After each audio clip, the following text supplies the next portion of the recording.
हमारे यहाँ हिंदू धर्म में बहुत सुंदर बात कही जाती थी पहले, आजकल जमाने में कहते कि नहीं कहते मालूम नहीं, पर मारवाड़ के अंदर एक रीति थी। घर के अंदर रसोई घर में एक इतनी बड़ी कुल्हड़ होती थी जिसमें घी भरा होता था, छोटी सी चम्मच होती थी, उसमें पूरे घर का घी खाली हो जाए और उस कुल्हड़ का घी खाली नहीं होना चाहिए।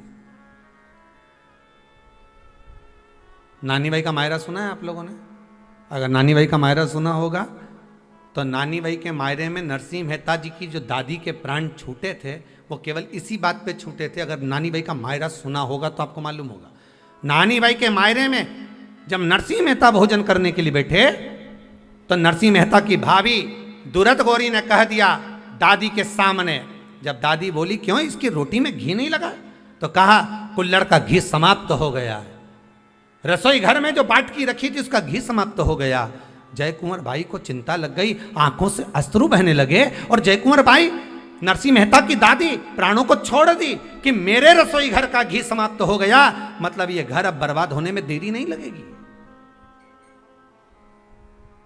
नानी भाई का मायरा कहता है दादी के प्राण छूट गए थे, नैनों से नीर बह रहा था, केवल जरा सा संवाद।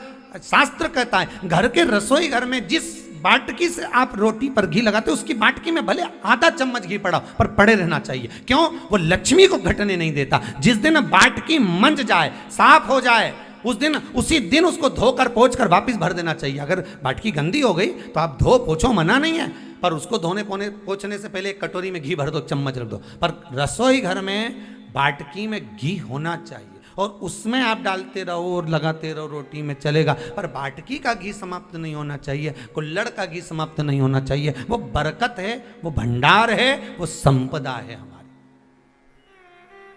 घृत वैभव देता है, घृत वैभव प्रदान कर,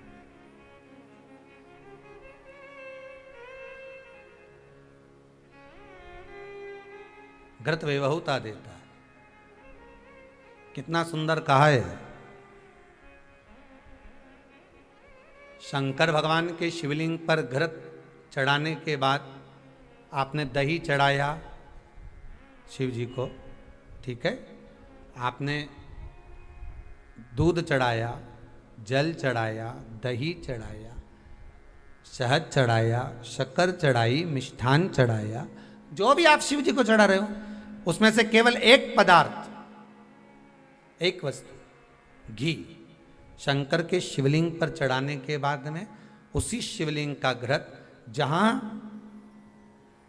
शिवलिंग रखा हुआ है, शिवलिंग जहां रखा रहता है उस कटी पर उस घृत से हस्त फेर देना चाहिए अपनी मनोकामना कर कर। जो अभिषेक आपने किया है वो अभिषेक का फल भगवान भोलेनाथ कुछ ही दिन में प्रदान कर देते हैं। मात्र उंगली फेर देने पर, घृत पात्र की उंगली, घृत का जो आप अभिषेक कर रहे हो, जल चढ़ा रहे हो, दूध चढ़ा रहे हो, आप पंचामृत सामग्री समर्पित कर रहे हो, आप दुनिया की सारी वस्तु भगवान को दे रहे हो, तो घी चढ़ाते समय जब घी चढ़ जाए, शंकर के शिवलिंग पर घी चढ़ गया, उसकी एक उंगली लेकर शिव मंदिर में जहां शंकर जी पिंडी पर बैठे हैं उस जलाधारी पर जो शिवलिंग रखा हुआ है उसके चारों तरफ उस घृत को लगा देना चाहिए अपनी कामना कर कर। महाराज शिव उसको स्वीकार करता है। क्यों? शंकर और पार्वती के मिलन स्थल, माता पार्वती की गोद में भगवान शंकर का जो शिवलिंग स्वरूप विराजमान है, हस्त कमल के अंतर्गत जो भगवान विराजमान है, उसका फल चोगना मिल जाए।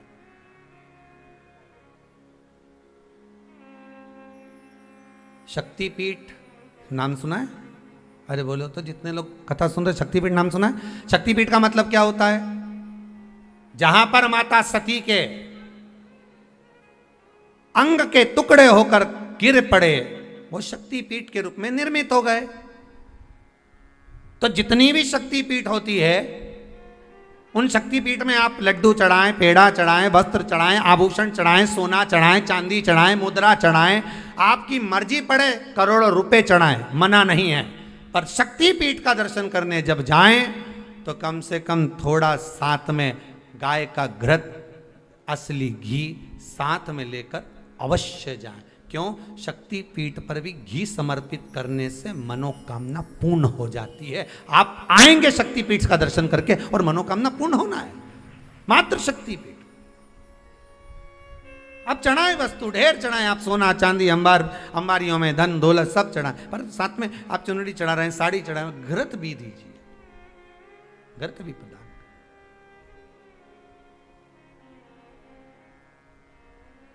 घृत का दान मूल है।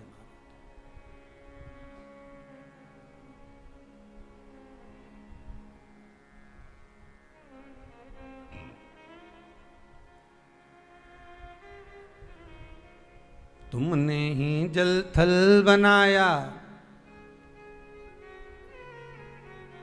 सभी तुम्हारी माया छाया।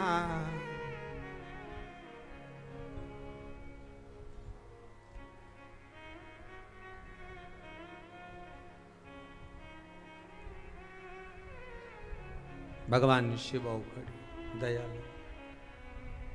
अपने भीतर भी कभी झांकने का प्रयास करिए कि कुछ कपट, कुछ छल, कुछ प्रपंच, कुछ बेईमानी हमारे भीतर जो है, हम उसको तो झांकें। अवगुण तो हमने देखे, पर दुनिया के देखे। ऐसा कोई व्यक्ति नहीं जो अवगुण नहीं देखता, पर दुनिया के देखता। जिस दिन हम अपने भीतर के अवगुण झांकने लगेंगे, हम जब अपने भीतर के अवगुण सम्मुख में लाने लगेंगे, तो ये पक्का है कि आपके भीतर गुण अपने आप आने लगे। आपके भीतर स्वयं गुण आने लगेगा हमारा, अगर अवगुण हम झांक रहे हैं तो।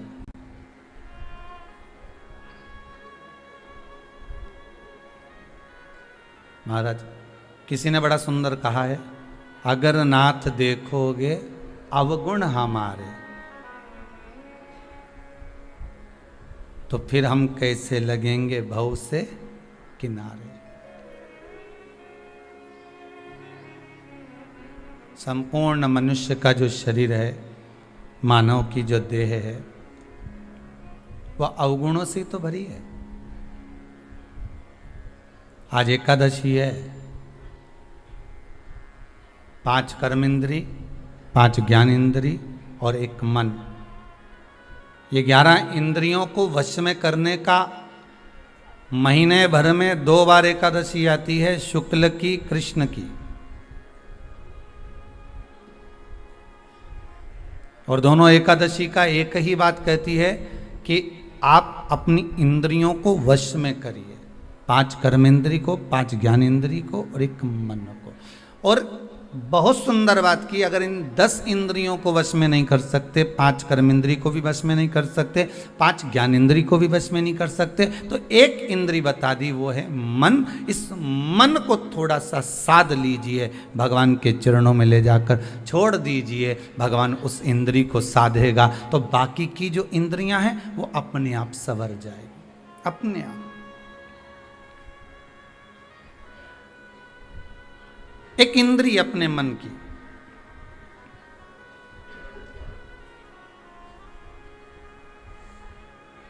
दुनिया के लोगों के लिए जीना एक अलग बात है और अपने लिए जीना एक अलग बात है। स्वयं के लिए जियो, पर भक्ति के साथ जियो, स्मरण के साथ। आप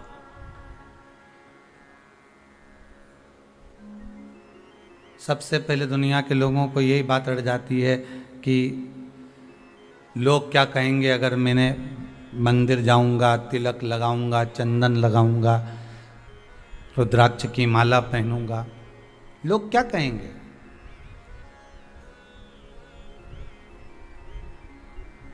देखो, दुनिया के लोगों का तो आदत पड़ी हुई है, पहले दिन दुनिया के लोग हंसेंगे, दूसरे दिन ताना देंगे, तीसरे दिन गाली देंगे, चौथे दिन अपशब्द बोलेंगे, 5वें दिन जो भी बोला सब भूल जाएंगे।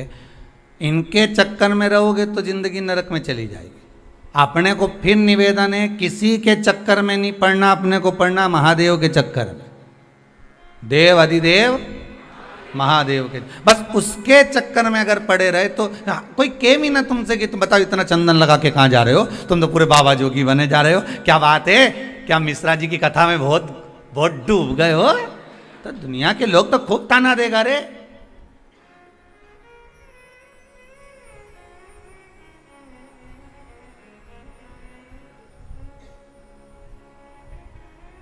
कई लोग कहेंगे इन पे भी रंग चढ़ गया महादेव का, तो कह देना हम तो बहुत दिन से ढूंढ रहे थे कि कोई रंगरेज मिल जाए। कथा में बताया था ना, रंगरेज हमारे गांधी रोड पे था पहले सीहोर में, और कपड़ा ले जाओ नहीं तो रंग के दे देता था, और ऐसा रंगता था, ऐसा रंगता था वह कपड़ा के कि वह कपड़ा पे ऐसा कलर चढ़ाता था कि बाल्टी में दूसरा कपड़ा गला ही नहीं सकते थे, क्योंकि उसका कलर दूसरे पे चढ़ जाता था।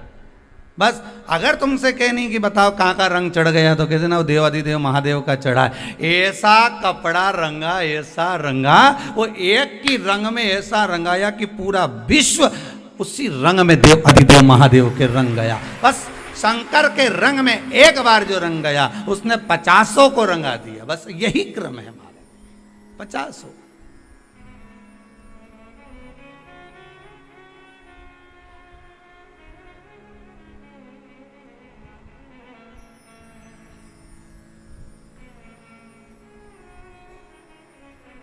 अरे क्यों जाते हो शंकर जी के मंदिर में? कोई तुमसे पूछ ले तो क्या जवाब दोगे? बोलो रे, जल्दी से बोलो।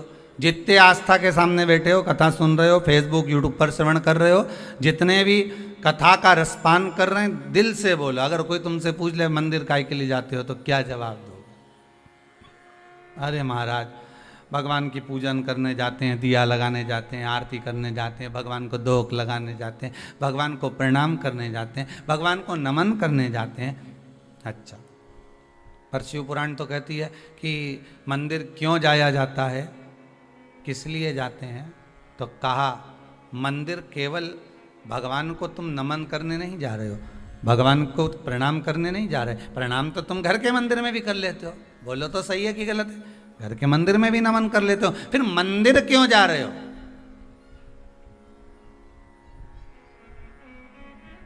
जब घर के अंदर शंकर जी बैठे हैं, घर के अंदर ठाकुर जी बैठे हैं, घर के अंदर राधा रानी बैठी है, घर के अंदर कृष्ण जी बैठे हैं, घर के अंदर भगवान अगर बैठा हुआ है, तो तुम मंदिर काय को जा रहे हो? कोई कहने वाला तो तुमसे भी कह देगा जब घर में महादेव बैठा है तो कुबेरेश्वर धाम काय को जा रहे हो?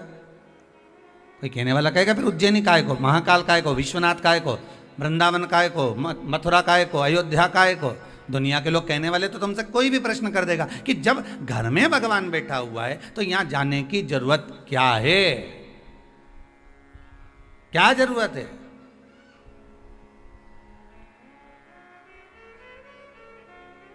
तो उनको समझाने के लिए एक बात पहले भी कही, आज फिर कहते हैं कि गाड़ी की हवा निकल जाए तो तुम किसी से पूछो कि भैया हमारी गाड़ी की हवा निकल गई है। अच्छा, तो फिर हवा कहाँ मिलेगी? तो पास में खड़ा हुआ व्यक्ति कहेगा हवा ही तो है, चारों तरफ हवा। नहीं नहीं, हमको हवा चाहिए। तो ये हवा नहीं है क्या? नहीं, हमको गाड़ी के लिए चाहिए। अच्छा, फिर किसी के पास गए, भैया वो हवा गाड़ी की निकल गई है। उसने कहा गाड़ी की निकली, लोगों की निकल जाती है। अच्छे अच्छे की हवा निकल जाए और हवा निकल गई तो आदमी किसी काम का नहीं बचा। अब यहाँ तो तुम गाड़ी की बात कर। अब कोई तुमको इतना ज्ञान दे कि बताओ हवा यहाँ, हवा वहाँ, हवा ऐसी, हवा वैसी। अब यहाँ तुम्हारा मन मानेगा, तुम्हें तो गाड़ी के लिए चाहिए। फिर तुमने कहा अरे भैया गाड़ी में हवा चाहिए पहिया में भरने के लिए। फिर उसने कहा वो सामने मशीन लगी है, वहाँ चले जाओ। मशीन वाले के यहाँ गए, उससे कहा हवा डाल दीजिए। उसने पाइप पकड़ा, हवा डाली, हवा भरा गई, गाड़ी चल दी। बस चली कि नहीं चली? उसी तरह भगवान तो घर में भी है, भगवान तो तुम में भी है, परमात्मा तो कण कण में समाया है, कंकर कंकर में शंकर समाया है। पर मंदिर तीर्थ इसलिए जाया जाता है कि वहां पर मशीन लगी है हवा भरने की। एक बार भराई कि गाड़ी दौड़ गई। एक बार अगर भरा गई हवा अच्छे से तो गाड़ी इंदौर तक नहीं रुके।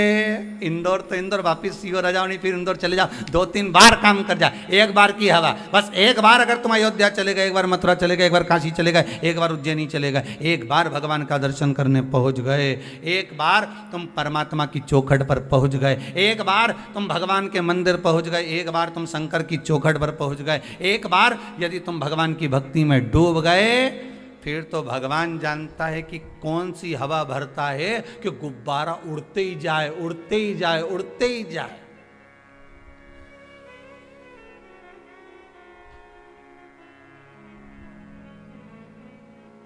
पतंग उड़े आकाश माने डोर थारा हाथ मां, ओ शंभो मारी पतंग ऊंची राखना, भोले बाबा मारी पतंग ऊंची राख। भगवान फिर कितना ऊंचा उड़ा रहा है, ये उसके हाथ में।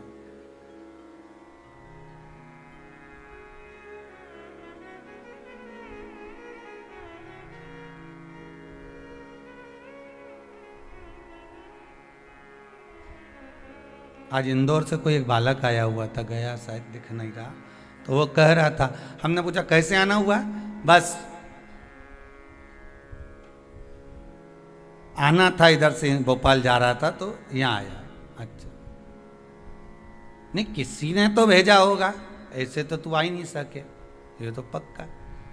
हाँ, हमारी माता जी कह रही थी अगर तू भोपाल जा रहा है तो सीहोर पड़ेगा, उसके पहले 9 किलोमीटर पहले कुबेरेश्वर धाम पड़ेगा, भले अभी शंकर जी नहीं बैठे पर चलेगा। तो हमने कहा तुम्हारी माता जी ने भेजा? हाँ।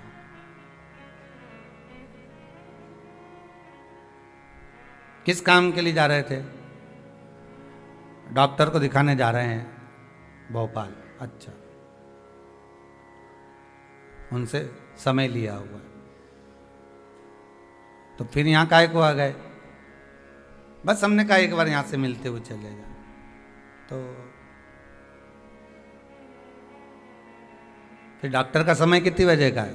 तो क्यों, उन्होंने समय दिया था 11:30 बजे का। हमने कहा 11 तो यहीं बज रही, आधा घंटा में कहीं भोपाल पहुंचेगा रे दादा, तो पक्का बेरू है। और यहाँ आधा घंटा में कोई भोपाल पहुंचे तो, और भोपाल भी जाए तो डॉक्टर के दरवाजे तक तो पहुंचेगा, कैसे चले जाएगा?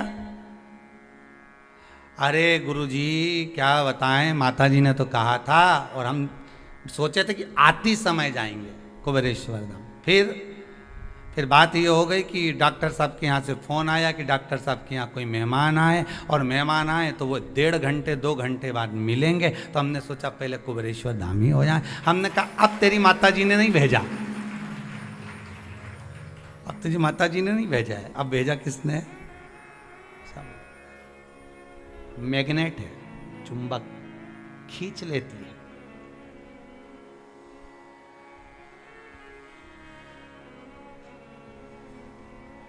शिव वो मैग्नेट है, शंकर वो चुंबक है जो एक बार शिव महापुराण की कथा में रम गया, एक बार शंकर की कथा में अकेला लग गया, अकेला। उसने एक बार चुंबक से लगवा दिया, फिर ना जाने कितने लोग उससे लग गए, उससे चिपक एक बार। दुनिया क्या कहे हमें उससे मतलब नहीं होना चाहिए, बस इतना याद रखो कि मेरा देव अधिदेव महादेव कैसे रहे। दुनिया के लोग कहेंगे चंदन लगा लिया, दुनिया के लोग कहेंगे बताओ त्रिपुंड लगा लिया, दुनिया के लोग कहेंगे कहाँ अंधविश्वास में पड़े हो, कोई कथा भागवत सत्संग स्मरण से कुछ होता है क्या? क्यों नहीं होता?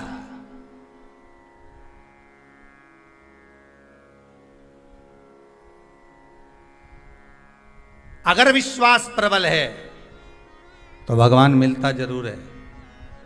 ध्रुव जी महाराज ने ऐसा घोर तप करा, ऐसा तप किया, सबने उनको डोला दिया। अरे ध्रुव 4 वर्ष का बालक है, कहाँ तप कर रहा है, कोई नहीं आने वाला, भगवान तो किसी हालत में नहीं आए। तप कर करके तप करते रहे, इंद्रलोक हिल गया। इंद्रलोक जैसे हिला, इंद्र देवता ने सारे देवताओं को परीक्षा लेने भेजा, सब हार गए, ध्रुव जी महाराज बैठे रहे। विश्वास लेकर बैठे और विश्वास क्या करा था ध्रुव जी महाराज ने? केवल एक विश्वास करा था अपनी माता के वचन पर। माँ ने क्या कहा था? किसके लिए रो रहा है? पिता की गोद में बैठने के लिए। मां, मुझे छोटी मां ने गोदी से नीचे उतार दिया, और मां कहती है पिता की गोद में बैठने के लिए रो रहा है। ध्रुव, धिक्कार है तेरे जीवन को जो पिता की गोद में बैठने के लिए रो रहा है। अगर रोना है तो परमात्मा की गोद में बैठने के लिए रो, जिसकी गोद से कभी कोई नीचे नहीं उतरता। पिता की गोद में थोड़ी देर बैठोगे नीचे उतरना पड़ेगा, माता की गोद में थोड़ी देर बैठोगे नीचे उतरना पड़ेगा। बैठे बैठे माँ भी अपनी गोद में कितनी देर बच्चे को रखेगी? एक दिन नीचे उतार देगी। पिता भी एक दिन गोदी से उतार देगा। अगर बैठना है तो परमात्मा की गोद में बैठ। तो ध्रुव जी महाराज ने पूछ लिया था, माँ वो परमात्मा कहाँ मिलेगा? तो कहा ये पूछ के कहाँ नहीं मिलेगा। सर्वस्व, हर जगह, कंकर में, डाली में, पशु में, पक्षी में, जलचर में, थलचर में, वायुचर में, सब जगह परमात्मा है। तो मैं कहाँ जाऊं भगवान को ढूंढने? तो माता ने कह दिया तेरी मर्जी पड़े जा जा, तो जंगल में चले जाऊं, तेरी मर्जी हो जा। अब आप में से कितनी माताएं इस आस्था चैनल पर जो कथा सुन रहे हैं, इसमें से कितनी माताएं जो 4 वर्ष के बच्चे को वन भेज देगी? आप में से कितने लोग होंगे जो 4 साल के बच्चे को अपने घर से निकाल दोगे? और ध्रुव जी की माता ने कहा और ध्रुव जी महाराज चल दिए। वन में जाकर जो पहुंचे तो उन्होंने सोचा गुरु मंत्र ले लूं। अब मंत्र किससे लूं? तो देव ऋषि नारद मिल गए। ये नारद जी एक ऐसे हैं जो मंत्र देने में कहीं ना कहीं भूल नहीं करते, दे देते। ध्रुव जी महाराज ने तुरंत कहा नारद जी बोले कहाँ घूम रहा है? बड़े बड़े पशु पक्षी तुझे खा जाएंगे। कितना डर दिखाया, कितना भय दिखाया, कितना डराया गया।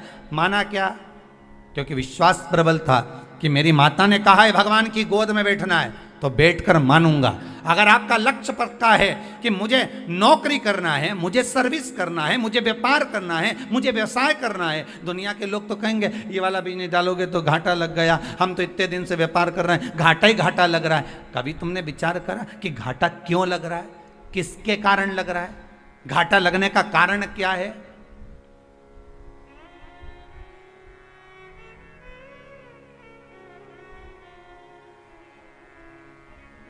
क्यों कर्जे में डूबते जा रहे हो?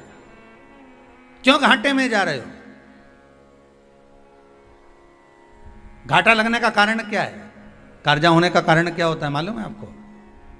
कर्जा होने का कारण यह है अपनी शान सत्ता को, अपनी शोहरत को दुनिया तक ले जाकर दिखाना, अधिक खर्च करना, जोड़ना कम, कमाना कम, और खर्च अधिक कर्जे का कारण। कई लोग कहते हैं गुरुजी हमने तो हमारी बेटी की शादी करना थी इसलिए कर्जा हो गया। बेटी ने कहा था कर्जा करो? जो लड़के वाले धन मांगे, क्यों दो बेटी ऐसे घर में कि कर्जा करना पड़े? बेटी के भाग्य में अगर सुख लिखा है तो सुख मिलेगा, उसके किस्मत में दुख लिखा है तो दुख मिलेगा। अच्छा खूब पेट्रोल पंप देखा, गाड़ी देखी, बंगला देखा, भाग्य में भी तो गाड़ी बंगला होना चाहिए, भाग्य में भी तो पेट्रोल पंप होना चाहिए, भाग्य में भी तो जमीन जायदाद होना चाहिए। वो कहां से लेकर आओगे? कर्जा हो गया तो हो जाने दो, तो भी कथा कह रही है। व्यापार में घाटा जा रहा है तो भी कथा कह रही है। घबराना नहीं है अपने को, बिल्कुल नहीं घबराना अपने। ऐसा कोई मनुष्य संसार में दिखा दो जिसको दुख नहीं हो, जिसको दुख नहीं हो। एक संत तालाब के किनारे बैठकर तप कर रहे हैं, उनको दुनिया के लोग कहते कितना जोरदार संत है, इसको कोई दुख नहीं है। वो तप कर रहा था, वहीं पे एक बगुला आ गया मछली को पकड़ने के लिए। संत ने देख लिया, आंखें खोल के बगुला को भगा दिया। संत 2-1 साल बाद मर गए, प्राण छूट गए। ऊपर गए तो कहा इनको नरक में पटक दो। तो संत ने कहा हमने क्या बुरा काम करा, राम राम जपा, कृष्ण नाम जपा, भगवान का भजन किया, और तुम कह रहे हो कि नरक में भेजा? क्यों भेजा, किस लिए? तो कहा बगुला का व्रत था, 1 महीने से उसने भोजन नहीं किया था, उसका भोजन वहीं पर लिखा हुआ था, उसको वो मछली पकड़ना थी, खाना थी, पर तुमने भगा दिया, इसलिए तुम्हें नरक भोगना पड़ा। ठीक है। अब इनकी गादी पे दूसरे संत को बिठाया, दूसरे बाबा को बिठाया। अब दूसरा बाबा बैठा तो गुरुजी ने सपने में आकर कहा, बेटा बगुला बिल्कुल मत भगाना। ये भी तप करने बैठा, बगुला आ गया, इसने नहीं भगाया। ये भी 2 साल बाद मर गया, प्राण छोड़कर ऊपर गए, तो इसको भी नरक मिला। इसने पूछा, मेरे को नरक काय के लिए भेज रहे हो? तो क्या बेचारी मछली पानी में से पुकार रही थी कि तू संत है, साधु है, गुरु है, मुझे बचा ले। एक जरा सी ताली बजाता तो बगला भाग जाता, पर तूने सामने देखकर भी मछली का भक्षण करवाया, इसलिए तुझे नरक भेजा।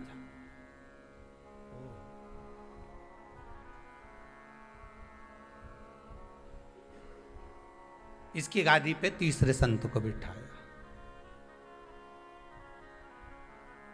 ये भी तब करने गया। एक रात्रि पहले इनके गुरुजी ने भी कह दिया, चक्कर में मत पड़ना, बगुला के चक्कर में हम दोनों नरक में बेटा, चिंता मत करना, ना भगाना ना खाने देना। जैसे ही बगुला आए तो आंख बंद करके राम राम गा, बस कुछ मत कर। यही शिव पुराण की कथा कहती है। उसने ना तो बगुला आया भी, ना भगाया, ना खाने दिया, वे तो बैठा भजन करता रहा, स्मरण करता रहा। वो आया चले गया, अपना काम करेगा। जो ललाट पर लिखा, बगुले को जैसा लिखा होगा वो परमात्मा ने लिख दिया। पर तुम्हारे भाग्य में तो लिखा है ना कि तू विश्वास कर कर भगवान का भजन तो कर, स्मरण तो कर। एक बार उससे नयन तो मिला, एक बार मेरे शंकर के सामने जाकर बोल तो सही कि हे महाकाल, आज मैं दुखी हूं, तू परमात्मा से एक निवेदन तो कर। बस तुम लोग तो बगुला भगाने में लगे हो। कर्जा हो गया, कर्जा हो गया, अब कर्जा हो गया, फिर व्यापार नहीं चल रहा, व्यापार नहीं चल रहा। अब सारी दुनिया में डोंडी पीटी आओगे तो कोई व्यापार चलेगा क्या? बोलो तो सही। कितना भी जोरदार जोरदार वो, फिर वो कल वाली कथा आ गई, कितनी भी कील ठोक लो, चाहे वो धागा मागा ठोक लो, कुछ होएगा? ये माथा शंकर के आगे ठोक लो। कल कहा था बहुत, फिर देखो चूके कि नहीं चूके। ये तो ठोके नहीं,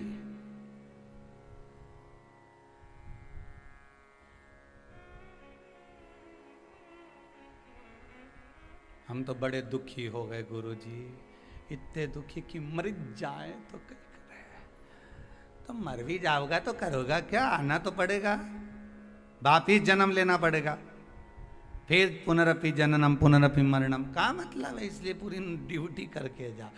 उसने दुख दिया है ना, उसने दिन ऐसे दिए हैं ना, काय की चिंता करना? समय आएगा।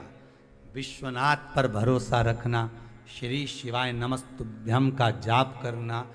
ज़्यादा दुख हो इस हृदय में तो जो रुद्राक्ष तुम्हारे पास में रखा हो, कैसा भी हो, कैसा भी हो।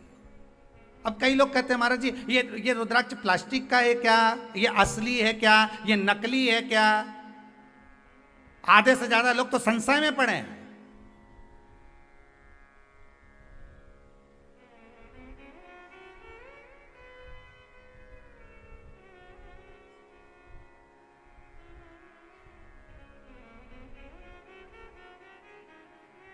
आधे से ज्यादा लोग संशय में पड़े हुए कि ये असली है क्या, ये नकली है क्या?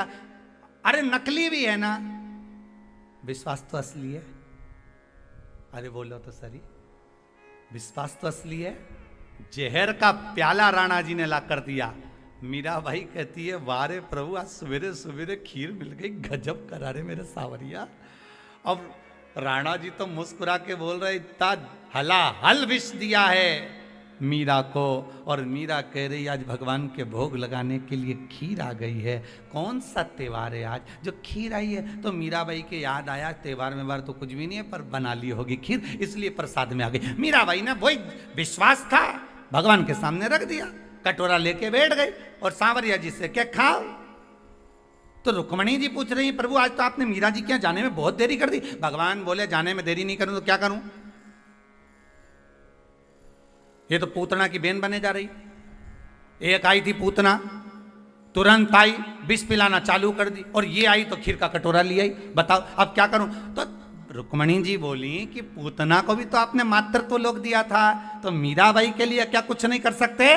भगवान कहने लगे बस अब चिंता मत कर। मीराबाई ने जो कटोरा भगवान के मुख से लगाया, भगवान छूते ही उसको अमृत कर दिए। ले अब पी ले तू।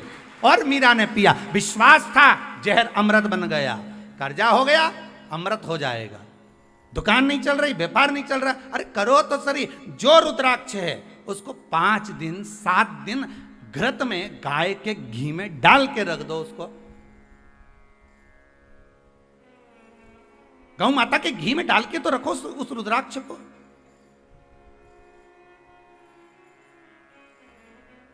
असली है कि नकली? अब हम कह दें कि हमें तो यही पता नहीं है कि तुम असली हो कि नकली। अब संसार है दादा, ये बात तो कह नहीं सकते। हीरा को परखइयो राम कोई नहीं रहे। तुम्हारे हाथ में जो हीरे की अंगूठी है किसी व्यक्ति को ले जाकर दिखा देना। एक सुनार को दिखाओगे, हाँ है अच्छी तो है परंतु ये इतनी कीमत की, हाँ तुम कितना बता रहे हो? तो क्या हमारी कीमत मत पूछो, तुम तो ये बताओ कितना का पुखराज है। अब पुखराज ऐसा लग रहा है कि देखा दाखी करके बोले 5-1 हज़ार रुपये का तो होगा। अच्छा, फिर दूसरे जोहरी के लिए जाना, पुखराज कितने का? तो क्या 15,000 का। और जोरदार के पास जाना तो क्या ये 20,000 तक का है। कहीं का तो कह देगा नकली दिखे रे, कहीं असली पुखराज है। हीरे की अंगूठी पहनने वालों के भी हीरे को अगर भाव लगा पूरी दुनिया में मालूम करके देखो, अलग अलग जगह पर जाकर मालूम करना है हीरे की, ये कोई ठीक नहीं, कोई ठीक नहीं। पर कोई परखदार मिल जाएगा, ले जाएगा। कहीं लाखों का हीरा है, बस विश्वास अगर पक्का है। असली और नकली के चक्कर में मत पड़िए। वो कौन सी थी रे, गीता और सीता, इनके चक्कर में मत पड़िए। ये असली की ये नकली, राम जी ये असली ये नकली है। यहाँ तो आदमी समझ में नहीं आए कि असली है कि नकली है। रुद्राक्ष देख रहे हैं, एक मुखी चाहिए। अब जो लेने आया उसका भी मुंडा देख लो, तू कितने मुखी है। पहले ये भी तो देखा जाए, पहनने वाले को भी तो देखो ये कितना मुखी है। अपनी बात पे टिके ही नहीं। थोड़ी देर में कह दे ऐसा, थोड़ी देर में कह दे वैसा, थोड़ी देर में कह दे ऐसा, थोड़ी देर में कह दे वैसा। दिन रात झूठ कपट छल बेईमानी का दिन रात करे और कह के एक मुखी रुद्राक्ष दे दो। भगवान सोचे एक वृक्ष में एक मुखी रुद्राक्ष केवल साल में एक बार आता है, तो भगवान भी कहता है एक मुखी मिलना कठिन है। संसार सागर में एक मुखी बोलने वाला भी मिलना कठिन है। बस कहेगा तो मीठा बोलने वाला मिल जाएगा। अरे सब तुम्हारी तारीफ करने वाले मिलेंगे, सारी दुनिया के लोग खूब तारीफ करेंगे। कमला भाई ऐसी जोरदार, कहीं के ना भेरू सिंह इतना बढ़िया, वो तो कहीं का एक मुखी हो ही नहीं तो मुंडा पे के चले जाओ। ऐसा भेरू सिंह घना देखिया, एक मुखी हो तो क्या। रुद्राक्ष एक मुखी ढूंढ रहे हो तो तुम भी तो सोचो कि रुद्राक्ष का असर कब होगा। अब क्या कहे, हमने तो एक मुखी रुद्राक्ष लिया गुरुजी, कितना का, मिले ही नहीं। फिर 40,000 खर्च करे। हम गए थे नेपाल, पशुपतिनाथ का दर्शन करने, काठमांडू से लेके आया। हमने कहा दिखा दे जरा, उन्हें जो रुद्राक्ष दिखाया, हमने कहा जोरदार है। तो क्या ये हम पहनता तो 3 साल हो गए पर असर नहीं आई रहा। तो हमने कहा रुद्राक्ष तो एक मुखी है पर तू ना जाने कितने मुखी। रुद्राक्ष असर जब करे, जब एक मुखी रुद्राक्ष पहने तो एक मुखी आदमी होना चाहिए, असर भी तो करना चाहिए। अब वो हमसे पूछे कि गुरुजी आप बताओ एक मुखी कैसे होते हैं। हमने कहा बाद में कभी कथा होगी तब सुनाएंगे, अभी तो तू जा, राधे राधे गा, भगवत भजन करो। दुनिया कितने भी दोष देखे, दुनिया कितने भी ताने दे, दुनिया कितने भी अपशब्द खाए, तुम भजन चित्त में लगे रहो ना। तुम्हारा विश्वास क्यों डोले साहब।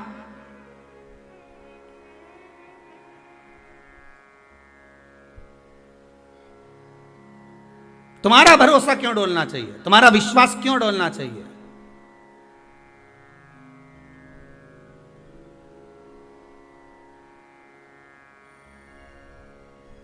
जब तुम विचार कर बैठी हो कि मेरा विश्वास नहीं डोलेगा तो फिर क्या को डोले। तुम तो जैसे वो भजन गाती है ना पुरानी माताएं, कितना जोरदार गा, तांबा का हंडा तातो धरो पानी, नीनाए भोला नवा के रहूंगी। भोले को अपना, अरे बोलो तो जम के बना के रहूंगी। सोना की थाली में भोजन परोस, नी खाए भोला खवा के रहूंगी। अब बस इस तरह से विश्वास रख करके नहीं खाएगा तो मैं भी नहीं खाऊं जा। नहीं, रोज तुम भगवान के सामने थाली ले जाके रखते हो, बोलो रखते कि नहीं रखते? अपने घर में भोग लगाओ कि नहीं लगाओ भगवान के सामने? तुम शक्कर भी ले जाके रखो, तुम भोजन की थाली भी ले जाके रखो। कभी तुम्हारे मन में आए, तुम्हारे छोरे को तुमने रोटी दी, नहीं खाए, तो तुमने कितनी जम के चिल्लाई, खा रिया कि नहीं खा रिया? सीधी तरीके से दोनों रोटी फिनिश हो जाना चाहिए, साफ हो जाना चाहिए। नहीं तो सोच लेना, अब छोरा नहीं खा रिया रोटी तो तुम क्या करोगी? बोलो, चौका छोड़ के आओगी कि नहीं आओगी? देवरानी से कहा ले जरा रोटी उतार, तो अब भी आई जरा इसके, और खा जल्दी खा, नहीं खाना तो तुम बैठी पालकी लगा के रोटी तोड़ी, सब्जी में मिलाई, इके पकड़ा, इसका मुंडा में खिलाया। बोला खिलाया कि नहीं खिलाया? कभी तुमने भगवान के साथ ऐसा करा कि नहीं खाए तो आज खिला के मानूंगी? अरे बोलो तो जरा। और जब छोरा को तुम इतने प्रेम से नहीं खाए खिलाऊंगी, ले खाए कि नहीं खाए, और दोष दिया, खा खाए कि नहीं खाए, बोल मुंडा खोल, खाए कि नहीं खाए? इन रोटी थोड़ी। अब छोरा आंसुड़ा बहाते जाए, खिलाते जाए। माँ क्यों खिला रही है? क्योंकि ये दुबला हो जाएगा, बीमार पड़ जाएगा, 4 दिन नहीं खाएगा, बीमार हो जाएगा, तो माँ उसको खिला रही है, प्रेमवश खिला रही है। तुम कभी प्रेम से भगवान से झगड़ा करके बता, सुने कि नहीं सुना? पर तुमने तो केवल थाली रख दी, भगवान के आगे घंटी हिला दी, थोड़ा सा पानी था ऐसा फेर दिया, भगवान के भोग लगा के थाली ले गई, अंदर खुद जाके निपटा गई, ले जा। और आस क्या कर रही है कि भगवान तो हमारी सुन ही नहीं रिया। भगवान के जैसा प्रेम से छोरा को खिलाए, ऐसी तो कभी हमें नहीं खिलाई। भगवान भी सोचे ऐसी प्रेम से एक दिन तो कह दे थी। क्यों रे शंभू, हे शंकर, ओ घड़ी, रोज रोज पार्वती माता से टिक्कड़ बनाकर खाते हो। आकड़िया की रोटी बनाई, काकड़िया की साग, रोज रोज चूरमा खाते हो, कभी मेरे हाथ का भी तो खाकर देखो। आज तुम नहीं खाओगे ना, जब तक मैं भी नहीं खाऊंगी। विश्वास करना, चीटा बनकर आए, चीटी बनकर आए, झिंगूर बनकर आए, चूहा बनकर आए, वो किसी भी रूप में आएगा, तुम्हारा भोजन कर कर जाएगा जरूर, यह पक्का। विश्वास होगा तो परमात्मा। अब क्या कि हमारे तो बस कुछ ऐसा हो जाए कि भगवान हमारा ये सारा दुख समाप्त हो जाए। भगवान तो बोले मैं तो दुख समाप्त करने के लिए आया। सही है कि गलत है? भगवान क्या करे? भगवान तो दुख ही समाप्त करे। पर तुम्हारा विश्वास भी तो जागृत करो।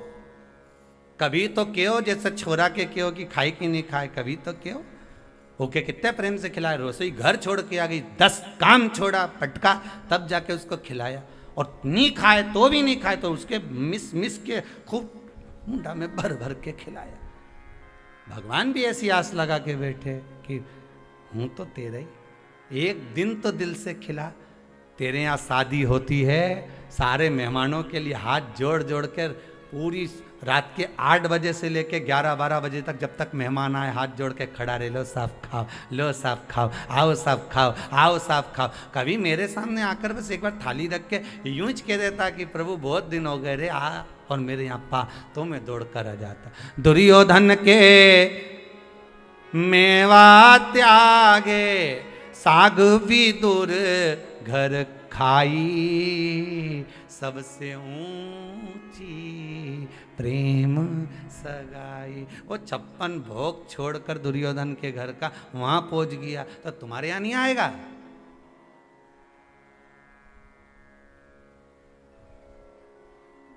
बोलो तो, अच्छे से बोलो, आएगा कि नहीं आएगा? आएगा ना। पर कब आएगा? जब तुम दिल से बुलाओ।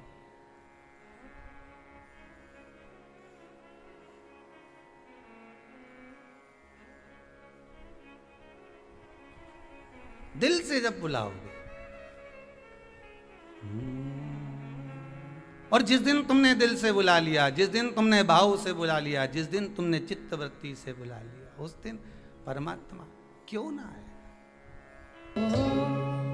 शंकर से कहो तो दिल से, स्नेह से, मन से अगर आपने प्रार्थना करी है, विश्वास रख कर कुछ बोले हो तो शिव सामने होगा।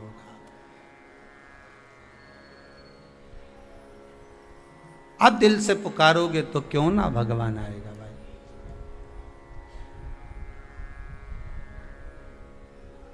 क्यों ना बुलाए वो। विश्वास रखो, मानो तो मैं गंगा मां हूं, ना मानो तो बहता पानी। कैसा भी रुद्राक्ष हो ना, कैसा भी रुद्राक्ष हो, और आपका अगर व्यापार में दिक्कत आ रही है, मान लो कर्जा हो गया है, तकलीफ है, व्यापार नहीं चल रहा, दुख तकलीफें ज़्यादा चल रही है, तो रुद्राक्ष घृत में डालो, गाय का घी होना चाहिए। नहीं तो तुम गौ माता की जगह भैंस माता कर लिया, तुम्हारा कहीं है। आजकल नकली का जमाना है, नकली इतना हो गया कि असली पहचान में ही नहीं आए कि नकली है कि असली। ये गांव में एक पढ़ा लिखा लड़का, उसकी नौकरी नहीं लग रही थी, तो गांव में सर्कस वाले आ गए, तो ये वहाँ चले गया जाकर का, भैया हमको यहाँ कोई काम दे दो, नौकरी दे दो। उसने कहा सर्विस तो मिल जाएगी, नौकरी मिल जाएगी, पर बात इतनी सी है कि तुमको बंदर के कपड़े पहनना पड़ेंगे और शेर के मुंह में हाथ देना पड़ेगा सर्कस में। कितना मिलेगा? 10,000 रुपये महीना मिलेगा। उसने कहा 10,000 में अगर शेर के मुंह में हाथ देना, ठीक है, नौकरी तो मिल रही है ना अपने कोई सी भी, पिंजरे के अंदर, ठीक है। उसने 10,000 में नौकरी कर ली। इसको पिंजरे में बंदर के कपड़े पहना के छोड़ दिया। थोड़ी देर बाद सर्कस का जैसी पर्दा खुला और शेर की आवाज आई और शेर को पिंजरे में छोड़ा। ये घबरा गया। शेर इसकी साइड बढ़े, इसकी ओर आगे बढ़े, ये और पीछे हटता जाए। शेर और बढ़े, ये और पीछे हटता जाए। शेर और बढ़े, ये और पीछे हटता जाए। थोड़ी देर बाद जम के शेर लपेट कर उसके पास कूदा। कूदते से ही बोला, घबरा मती, 10,000 में तू बंदर बना है, मैं 15,000 में शेर। क्यों घबरा? अब बताओ ना, शेर असली है ना बंदर असली है? असली ढूंढने जा रहे हो, असली मिले यहां तो असली मिले तो।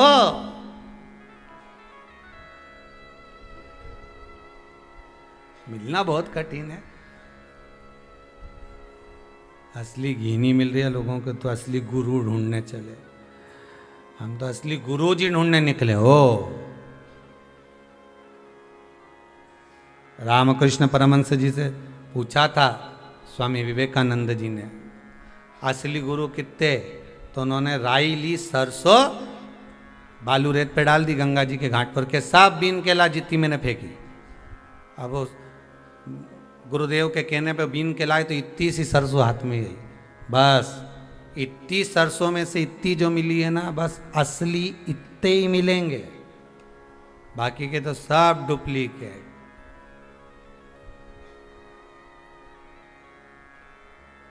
वो कहते हैं ना, सेठों में सेठ, सावरिया सेठ, बाकी के सारे डुप्लीकेट। अपने आप को भले सेठ के, सेठ जी आया, सेठ जी आया, सेठ जी आया, तो काय का सेठ? सेठ तो सांवरिया। नानी भाई क्या गया, 56 करोड़ का मायरा भरी आया। द्रौपदी क्या गया, एक उंगली उठाई, 9,999 साड़ी दिया। भोजन कम पड़ा, आधा चावल का दाना झूठा खा गया, 10,000 ब्राह्मणों का पेट भर दिया। सेठ तो जबरदस्ती लोगों को चने के झाल पे चढ़ाते हो। सेठ जी आ गए, सेठ जी आ गए, हमारे गांव का सेठ जी, हमारे नगर का सेठ जी। तो ये जितना बोले नहीं, समझ लेना तुमसे 500 का नोट लेने वाला है या तुमसे कोई काम करवाने वाला है। सेठ जी बोले, इनसे तो कुछ काम कराने। तो ले, सेठ तो एक, वो परमात्मा को सेठ कहो, भगवान को सेठ कहो। हम तो केवल उसके चरणों की धूल है, उस परमात्मा के चरणों की हम केवल धूल हैं। और भगवान से प्रार्थना करना कि आपके चरणों की धूल बनाकर रखना, क्योंकि भगवान के चरणों की धूल कोई सस्ती नहीं होती, कीमती होती है। कीमत वाला भगवान ही बना सकता है। कोई दूसरा नहीं, उसके चरणों की धूल है। भगवान से कहो हम बस तुम्हारे चरणों में लगा कर रखो, कुछ नहीं चाहिए। उस घृत को जो आपने रुद्राक्ष के अंदर रखा है, उस घृत से प्रयास करिएगा कि वो घृत कुछ मात्रा में थोड़ा सा भगवान शंकर को समर्पित होता रहे। क्या मिलता है शिव जी को घृत चढ़ाने से, घी चढ़ाने से? गाय का घी शंकर को चढ़ाने से। ये नकली घी नहीं रहे हो, फिर समझ जाना। डुप्लीकेट मत चढ़ाना, भले इतना सा चढ़ाओ पर असली चढ़ाओ। शिव महापुराण की कथा बड़ी विचित्र कथा, बहुत प्रेम से कहती है 10 साड़ियों का दान। कई लोगों की आदत होती है भागवत जी पे साड़ी चढ़ाओ, रुक्मणी ब्याह में साड़ी चढ़ाओ, भागवत जी पे साड़ी चढ़ाओ। हम मना नहीं करेंगे कि साड़ी मत चढ़ाओ, आप भागवत जी पे खूब साड़ी चढ़ाओ, पर निवेदन है 10 साड़ी चढ़ाने से अच्छा है एक चढ़ाओ, पर अच्छी चढ़ाओ। जो भागवत महारानी पर जब आप चढ़ाओ तो जो व्यास वक्ता हो, जो कथा वाचने वाला हो, वो एक साड़ी भी अगर घर लेकर जाए तो उसके घर की माता, उसकी धर्म पत्नी, उसकी बहन, उसका कुटुंब जब उसको पहने तो तुम्हें उसका सुख प्राप्त हो। ये नहीं कि वो सोन पपड़ी के डब्बे जैसी यहाँ की वहाँ, वहाँ की वहाँ, वहाँ की वहाँ चलती है।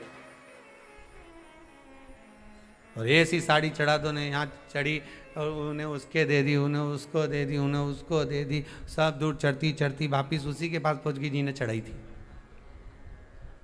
तो वो तो बाद में उसने नीचे लिख दिया था, जब दी थी ना तो उस पर नाम लिख दिया था, बी भेरू लिखा, और उसने उस पर नाम लिख दिया, और उससे पहचान में आ गई कि ये तो मैंने ही दी थी और मेरे ही पास आ गई। तो मैंने तो पंडित जी के दी थी, पंडित जी ने की के दी। अब वो गई पंडित जी के, पंडित तुमने किसको दिया? पंडित जी बोले हमारी पत्नी को दी थी। पत्नी ने किसको दे दी? तो उसकी बहन के दी थी। बहन ने किसको दे दी? उसकी ननंद को। ननंद ने किसको दे दी? तुम्हारी पड़ोसन को। पड़ोसन का क्या था कि उसका चौक का कार्यक्रम था। फिर उसकी यहाँ से कहाँ गई? तो क्यों वहाँ गई, वहाँ से घूमती घूमती घूमती घूमती वहीं आ गई। वही वाली बात नहीं हो गई? किसी ने कहा साहब पानी पीना है, हमको बहुत तेज प्यास लगी है, तो पी लो। कहाँ है पानी? पानी कहाँ है? मटका में। मटका कहाँ है? रसोई घर में। रसोई घर कहाँ है? घर में। घर कहाँ है? सीहोर में।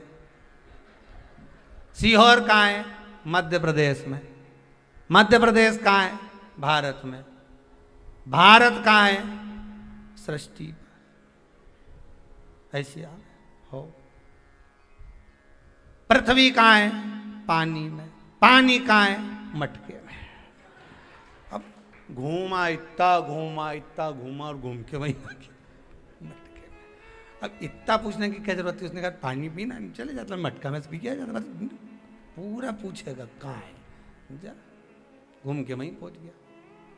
अपन भी ऐसे ही है, जन्म हुआ उस दिन से घूम रहे हैं, कभी बचपन, कभी जवानी, कभी अधेड़ी, कभी बुढ़ापा, कभी वृंदावन जाना तो पागल बाबा के मंदिर जरूर जाना। नीचे दर्शन करोगे तो वहाँ लिखा है, इससे जोरदार मंदिर ऊपर है, यहाँ से जाइए ऊपर, ऊपर जाओगे तो लिखा है राइट में मुड़िए, सामने मंदिर का दर्शन करिए। जैसे ही मंदिर का दर्शन करोगे यहाँ से राइट में मुड़िए, राइट में मुड़ोगे इससे जोरदार मंदिर ऊपर है। ऊपर गए, फिर यहाँ दर्शन किया, फिर लिखा यहाँ से जोरदार मंदिर ऊपर है। फिर वहाँ चढ़े, फिर वहाँ से ऊपर सुंदर है। 8-9 मंजिल ऊपर चढ़ा दिया पागल बाबा के मंदिर में, और ऊपर लिखा हुआ था नीचे उतर जा। नीचे उतर, यहां वहां डोल रहा है, चढ़ते जा रही है, चढ़ते जा रही है।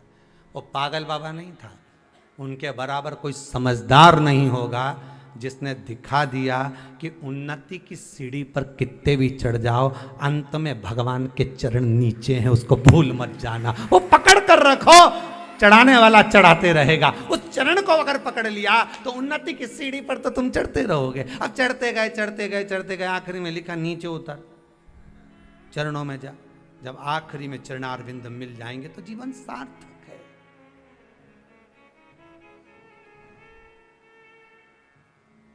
जीवन की सार्थकता उस परमात्मा के नाम में ही है। बस भटक रहे हैं हम। कोई ने कह दिया वहां चले जाओ, कोई ने कह दिया वहां चले। अरे क्यों जाएं, हम शंकर के हैं, शंकर के रहेंगे। जन्म हुआ था तो भी एक पिंडी थे। क्या थे? माता के गर्भ में केवल एक पिंडी, शंकर की पिंडी थे, शिव जी की पिंडी थे। और मरने के बाद भी राख होंगे और राख होकर उसी शंकर के हो जाएंगे, अंत में उसी में मिल जाएंगे। यहां पिंडी से चालू हुए, अंत में भी पिंडदान तक पहुंच, कुछ भी नहीं बचेगा, सब समाप्त।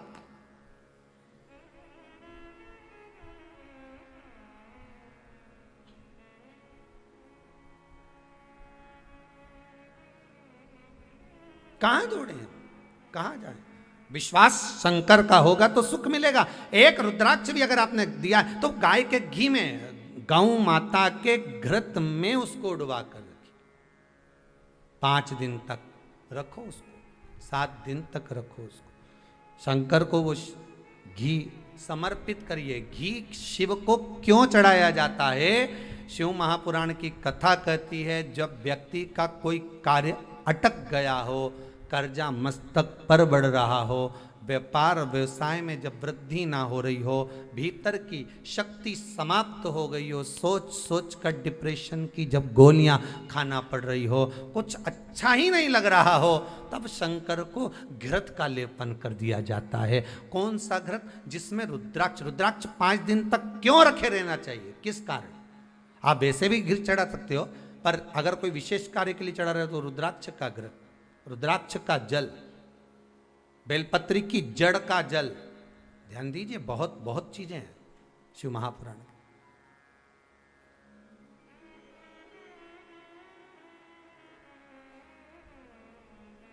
वो घृत समर्पित कर दो, बाबा का स्नान कराओ, पूजन करो। अब घी चढ़ाने जा रहे हो तो दूध भी साथ में ले जाओ, दही भी ले जाओ। कुछ जाएगा क्या? इतना इतना सा रख के ले जाओगे तो थोड़ा मधु भी ले जाओ, थोड़ी शक्कर भी ले जाओ। अकेला घी चढ़ाने से पंचामृत स्नान करा कर आइए।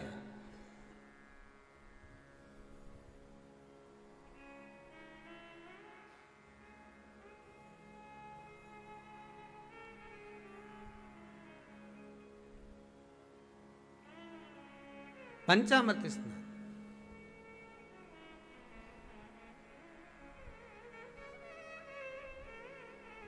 एक बात कहने में हम पीछे नहीं हटेंगे। अगर आपको अच्छा लगे तो आप अपनी जिंदगी में उतारिएगा, ना अच्छा लगे तो छोड़ दीजिएगा, ठीक है? कहने में पीछे ना हटेंगे। अगर अच्छा लगे तो उतारना अपने जीवन में। आपके आसपास में जो मंदिर हो, आपके आसपास में जो देवालय हो, आपके आसपास में जो भी मंदिर हो, देवालय हो, अगर वहाँ कोई मान लो उत्सव हो रहा है, भगवान का स्नान हो रहा है, तो आप पंडित जी से कह सकते हो, गुरुदेव, ब्राह्मण देवता, अगर आप आज्ञा करें तो पंचामृत की सामग्री मैं भेज देता हूं, आप भगवान को स्नान कराना। आप कहें तो मैं पंचामृत की दक्षिणा दे सकता हूं, आप भगवान का स्नान करा देना। ढेर सामग्री दान करी आपने, माना, सब कुछ किया, पर एक पंचामृत अगर आपकी तरफ से भगवान को समर्पित हो रहा है तो समझ लेना कि उसका फल कितना है ये आपके खाते में। आप कभी विचार कर एक बार कर देखिए। आपने शंकर जी को सावन के महीने में पंचामृत स्नान कराया, भले इतना इतना सा दूध लेगा, इतना सा दूध, इतना सा दही, इतना सा आधी चम्मच में शहद, जरा सा आधी चम्मच में घृत, पर उसका आनंद कितना है? आप कभी विचार तो करो, उसका सुख कितना है?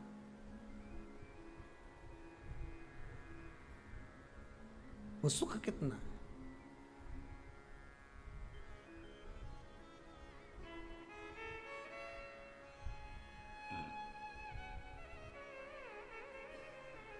हो गया, शिव को समर्पित करो। सबसे ज्यादा घी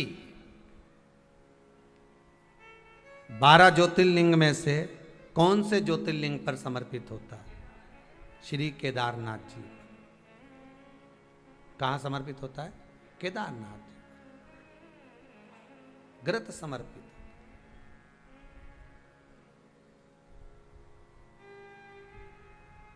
घृत में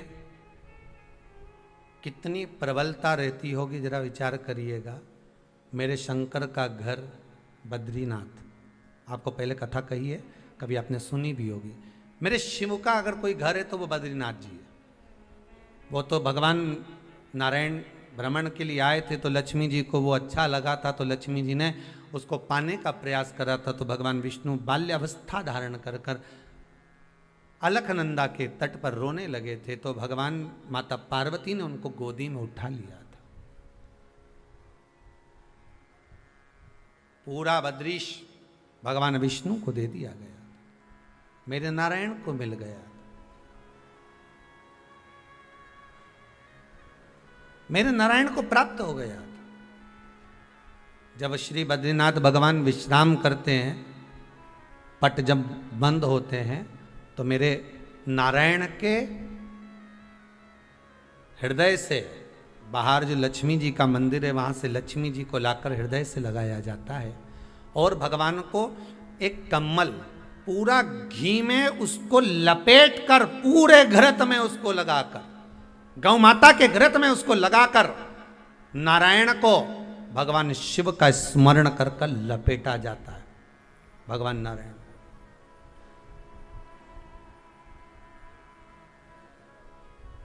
बद्रीनाथ बाबा के मंदिर में दिया घी से भर दिया जाता है, ताले लगा दिए जाते हैं, सब नीचे आ जाते हैं।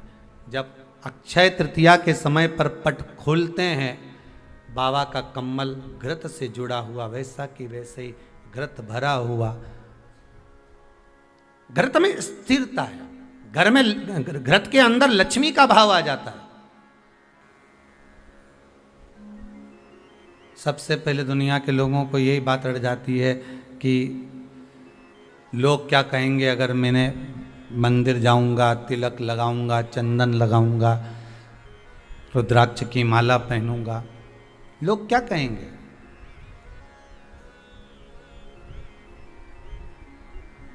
देखो, दुनिया के लोगों का तो आदत पड़ी हुई है।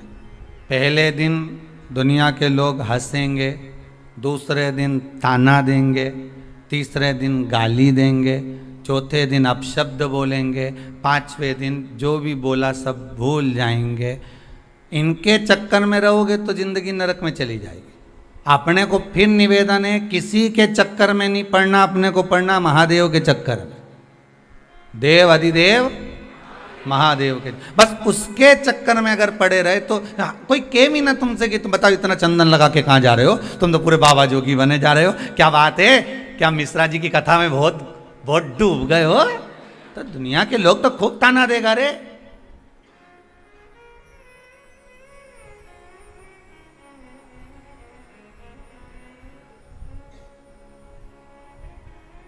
कई लोग कहेंगे इन पे भी रंग चढ़ गया महादेव का, तो कह देना हम तो बहुत दिन से ढूंढ रहे थे कि कोई रंगरेज मिल जाए। कथा में बताया था ना, रंगरेज हमारे गांधी रोड पे था पहले सीहोर में, और कपड़ा ले जाओ नहीं तो रंग के दे देता था, और ऐसा रंगता था, ऐसा रंगता था वह कपड़ा के कि वह कपड़ा पे ऐसा कलर चढ़ाता था कि बाल्टी में दूसरा कपड़ा गला ही नहीं सकते थे, क्योंकि उसका कलर दूसरे पे चढ़ जाता था। बस अगर तुमसे कहनी कि बताओ कहाँ का रंग चढ़ गया, तो कहते ना वो देवाधिदेव महादेव का चढ़ा है। ऐसा कपड़ा रंगा, ऐसा रंगा, वो एक की रंग में ऐसा रंगाया कि पूरा विश्व उसी रंग में देव अधिदेव महादेव के रंग गया। बस शंकर के रंग में एक बार जो रंग गया उसने 50 को रंगा दिया। बस यही क्रम है हमारा, 50।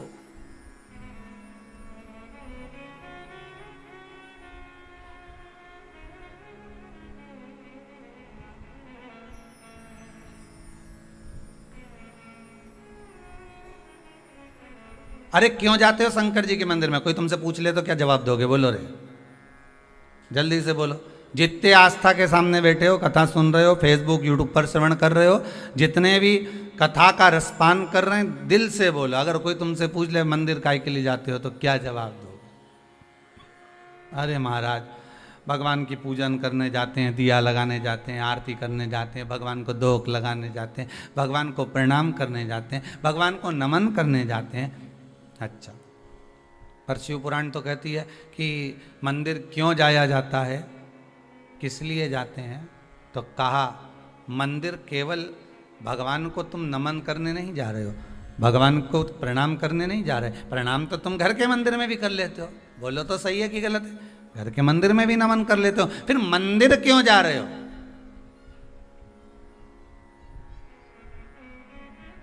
जब घर के अंदर शंकर जी बैठे हैं, घर के अंदर ठाकुर जी बैठे हैं, घर के अंदर राधा रानी बैठी है, घर के अंदर कृष्ण जी बैठे हैं, घर के अंदर भगवान अगर बैठा हुआ है, तो तुम मंदिर काय को जा रहे हो? कोई कहने वाला तो तुमसे भी कह देगा, जब घर में महादेव बैठा है तो कुबेरेश्वर धाम काय को जा रहे हो?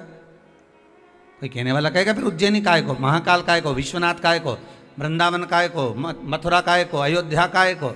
दुनिया के लोग कहने वाले तो तुमसे कोई भी प्रश्न कर देगा कि जब घर में भगवान बैठा हुआ है तो यहां जाने की जरूरत क्या है? क्या जरूरत है?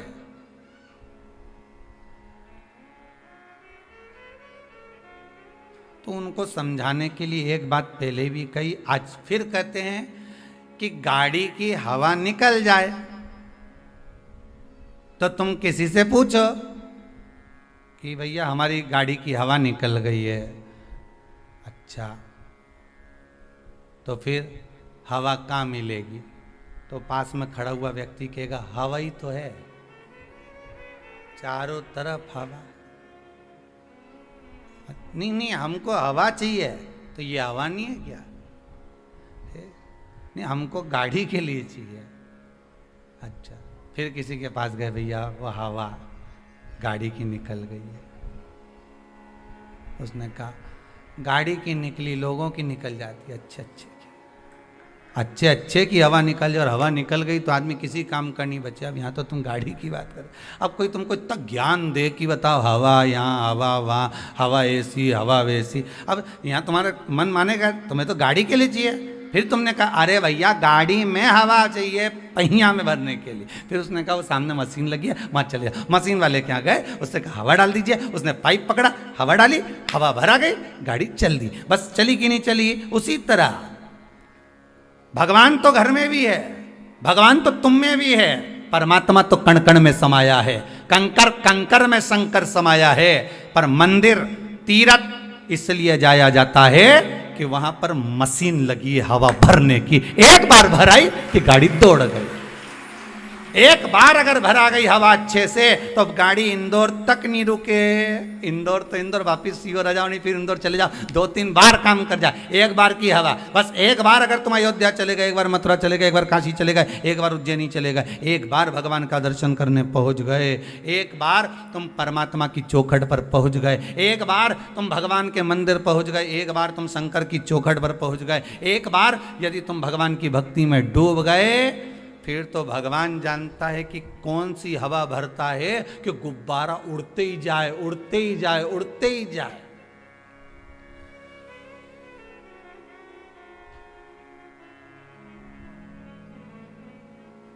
पतंग उड़े आकाश माने डोर थारा हाथ मां, ओ शंभो मारी पतंग ऊंची राखना, भोले बाबा मारी पतंग ऊंची राख। भगवान फिर कितना ऊंचा उड़ा रहा है, ये उसके हाथ में।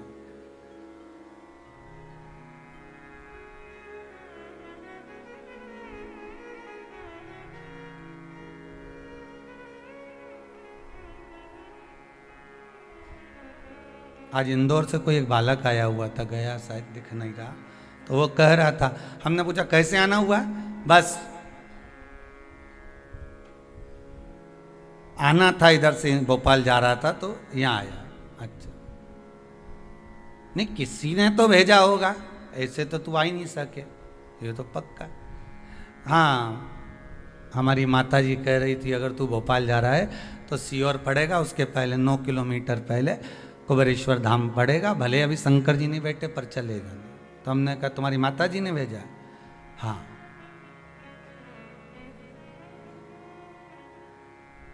किस काम के लिए जा रहे थे? डॉक्टर को दिखाने जा रहे हैं भोपाल। अच्छा, उनसे समय लिया हुआ, तो फिर यहाँ काहे को आ गए? बस हमने कहा एक बार यहाँ से मिलते हुए चले जाए। तो कि डॉक्टर का समय कितने बजे का है, तो क्यों उन्होंने समय दिया था 11:30 बजे का। हमने कहा 11 तो यहीं बज रही, आधा घंटा में कहीं भोपाल पहुँचेगा रे दादा, तो पक्का बेरू है। और यहाँ आधा घंटा में कोई भोपाल पहुँचे तो, और भोपाल भी जाए तो डॉक्टर के दरवाजे तक तो पहुँचेगा, कैसे चले जाएगा। अरे गुरुजी क्या बताएं, माता जी ने तो कहा था और हम सोचे थे कि आती समय जाएंगे कुबेरेश्वर धाम। फिर बात ये हो गई कि डॉक्टर साहब के यहाँ से फ़ोन आया कि डॉक्टर साहब के यहाँ कोई मेहमान आए, और मेहमान आए तो वो 1.5 घंटे 2 घंटे बाद मिलेंगे। तो हमने सोचा पहले कुबेरेश्वर धाम ही हो जाए। हमने कहा अब तेरी माता जी ने नहीं भेजा, अब तुझी माता जी ने नहीं भेजा है, अब भेजा किसने? मैग्नेट है, चुंबक खींच लेती है।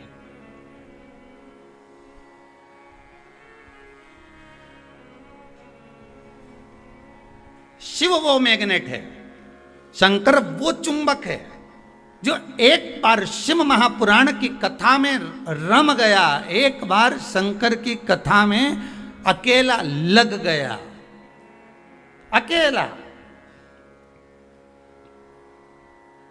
उसने एक बार चुंबक से लगवा दिया, फिर ना जाने कितने लोग उससे लग गए, उससे चिपक एक बार। दुनिया क्या कहे हमें उससे मतलब नहीं होना चाहिए, बस इतना याद रखो कि मेरा देव अधिदेव महादेव कैसे रहे। दुनिया के लोग कहेंगे चंदन लगा लिया, दुनिया के लोग कहेंगे बताओ त्रिपुंड लगा लिया, दुनिया के लोग कहेंगे कहाँ अंधविश्वास में पड़े हो, कोई कथा भागवत सत्संग स्मरण से कुछ होता है क्या? क्यों नहीं होता?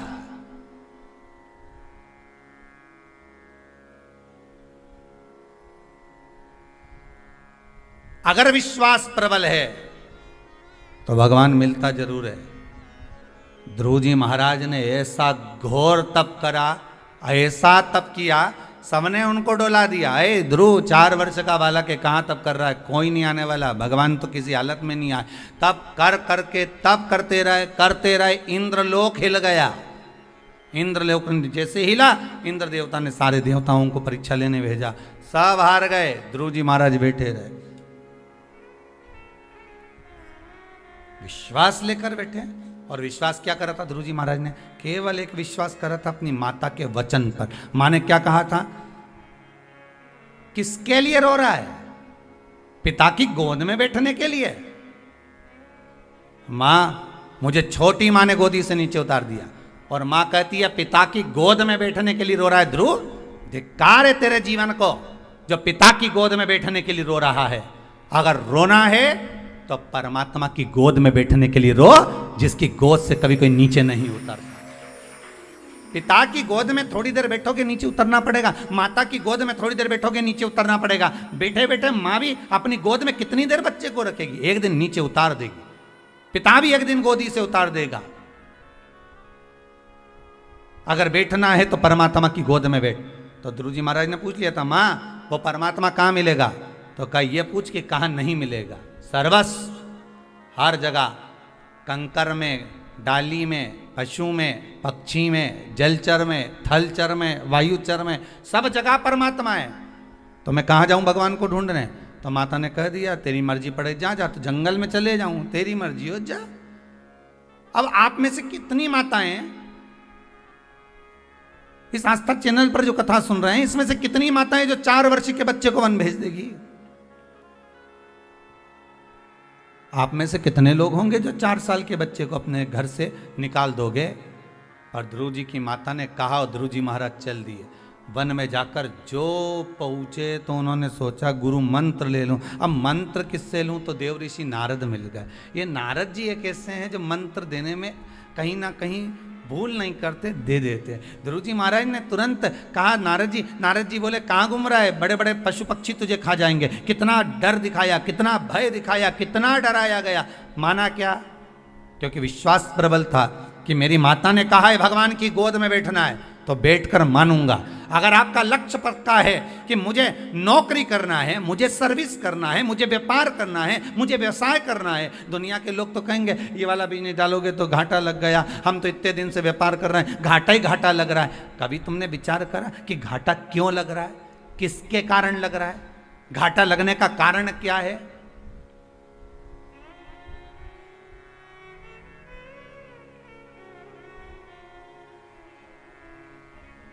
क्यों कर्जे में डूबते जा रहे हो?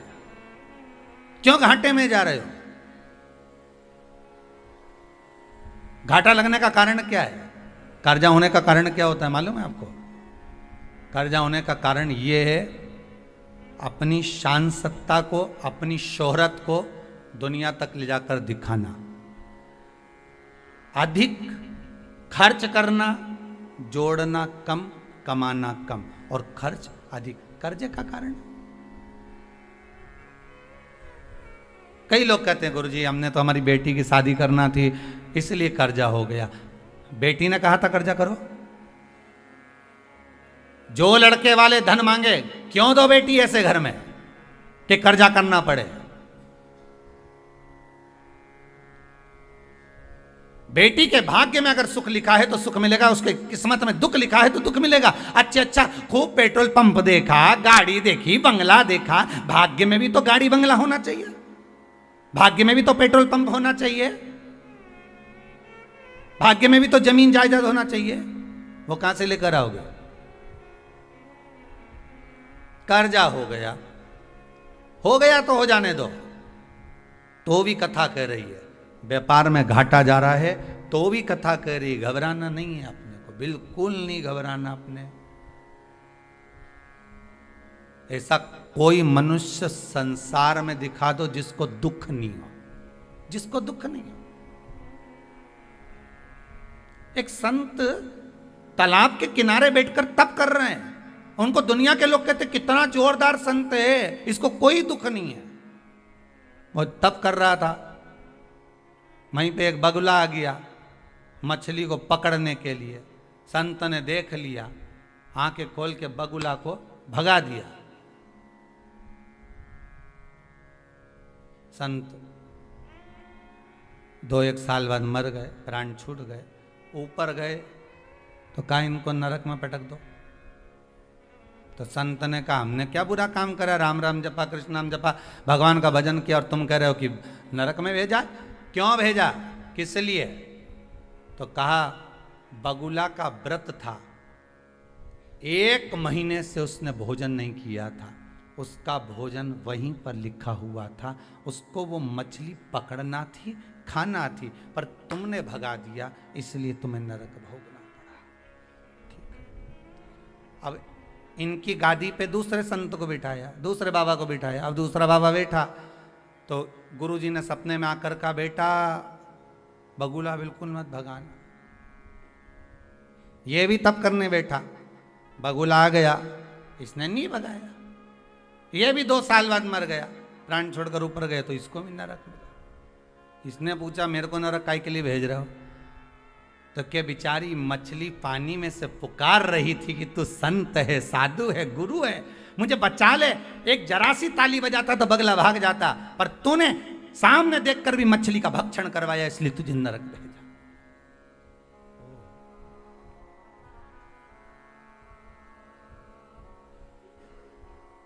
इसकी गादी पे तीसरे संत को बिठाया। ये भी तप करने गया। एक रात्रि पहले इनके गुरुजी ने भी कह दिया चक्कर में मत पड़ना, बगुला के चक्कर में हम दोनों नरक में बेटा, चिंता मत करना, ना भगाना ना खाने देना। जैसे ही बगुला आए तो आंख बंद करके राम राम गा, बस कुछ मत कर। यही शिव पुराण की कथा कहती है। उसने ना तो बगुला आया भी, ना भगाया, ना खाने दिया, वे तो बैठा भजन करता रहा, स्मरण करता रहा। वो आया चले गया, अपना काम करेगा। जो ललाट पर लिखा, बगुले को जैसा लिखा होगा वो परमात्मा ने लिख दिया। पर तुम्हारे भाग्य में तो लिखा है ना कि तू विश्वास कर कर भगवान का भजन तो कर, स्मरण तो कर। एक बार उससे नयन तो मिला, एक बार मेरे शंकर के सामने जाकर बोल तो सही कि हे महाकाल, आज मैं दुखी हूं, तू परमात्मा से एक निवेदन तो कर। बस तुम लोग तो बगुला भगाने में लगे हो। कर्जा हो गया, कर्जा हो गया। अब कर्जा हो गया, फिर व्यापार नहीं चल रहा, व्यापार नहीं चल रहा। अब सारी दुनिया में डोंडी पीटी आओगे तो कोई व्यापार चलेगा क्या? बोलो तो सही। कितना भी जोरदार जोरदार वो, फिर वो कल वाली कथा आ गई, कितनी भी कील ठोक लो, चाहे वो धागा मागा ठोक लो, कुछ होएगा? ये माथा शंकर के आगे ठोक लो। कल कहा था बहुत। फिर देखो चूके कि नहीं चूके। ये तो ठोके नहीं।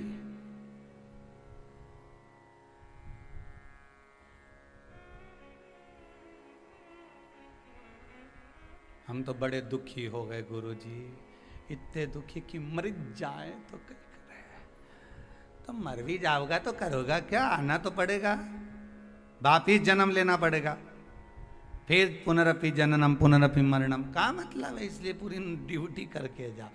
उसने दुख दिया है ना, उसने दिन ऐसे दिए हैं ना, काय की चिंता करना। समय आएगा, विश्वनाथ पर भरोसा रखना, श्री शिवाय नमस्तुभ्यम का जाप करना। ज्यादा दुख हो इस हृदय में तो जो रुद्राक्ष तुम्हारे पास में रखा हो, कैसा भी हो, कैसा भी हो। अब कई लोग कहते हैं महाराज जी ये रुद्राक्ष प्लास्टिक का है क्या, ये असली है क्या, ये नकली है क्या। आधे से ज्यादा लोग तो संशय में पड़े हैं।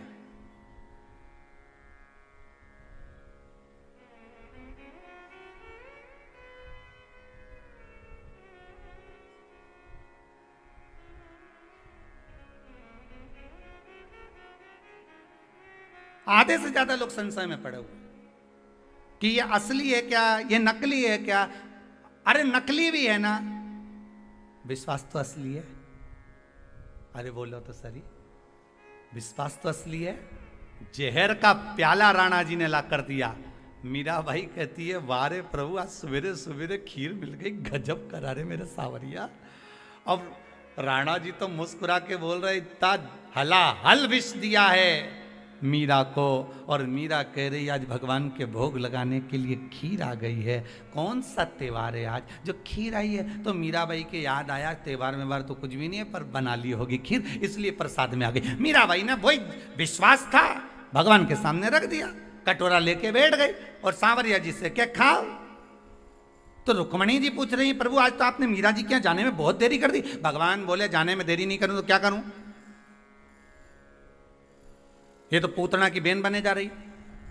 एक आई थी पूतना, तुरंत आई, विष पिलाना चालू कर दी, और ये आई तो खीर का कटोरा ले आई। बताओ अब क्या करूं। तो रुक्मणी जी बोली कि पूतना को भी तो आपने मातृत्व लोक दिया था, तो मीराबाई के लिए क्या कुछ नहीं कर सकते।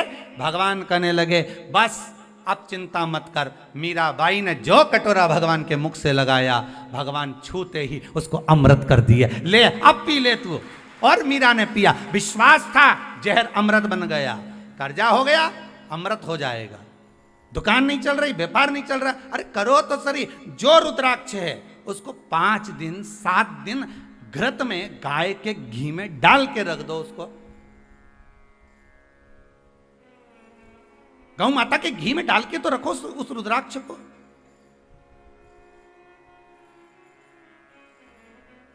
असली है कि नकली। अब हम कह दें कि हमें तो यही पता नहीं है कि तुम असली हो कि नकली।